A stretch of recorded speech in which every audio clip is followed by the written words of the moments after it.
अपेक्षा.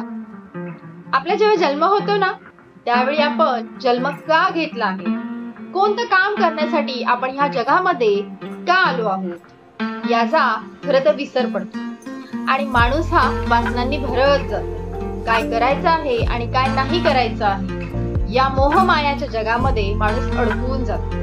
त्यामुळे माणूस स्वतःला ओळखू शकत नाही. मग त्याचं जीवन त्याला त्रासदायक वाटायला लागतं.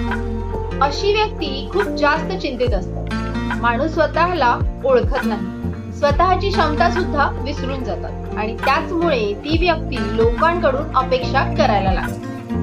अपेक्षा हे दुःखाचं कारण बनते. ज्या व्यक्तींकडून, वस्तूंकडून तुमची अपेक्षा जास्त वाढते, येणाऱ्या काळात सर्वात जास्त दुःख तुम्हाला त्यांच्याकडूनच भेटणार आहे. जेव्हा अपेक्षा तुटते तेव्हाच खूप दुःख जास्त होतं. आता तुम्ही म्हणाल, आपण आशाच केली नाही, अपेक्षाच केली नाही, मोहच केला नाही, तर मग जगायचा अर्थ तरी काय?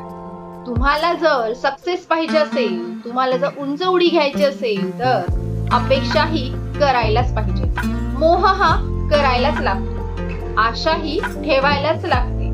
जर तुमच्यामध्ये महत्वाकांक्षा असेल तर त्यावेळी आपली अपेक्षा आपल्याकडूनच असते, ना की इतर वस्तू, इतर व्यक्ती यांच्याकडून. भरपूर जास्त कोणाकडून अपेक्षा ठेवू नका. स्वतःकडून तुम्ही अपेक्षा ठेवाल ना, तर दुःखी जास्त होणार नाही.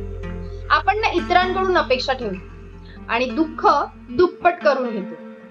माझी मैत्रीण माझ्या सोबत उभी राहिलीच पाहिजे, माझ्या पार्टनरला मी जे सांगितलं आहे ना, तसंच त्यांनी वागलं पाहिजे.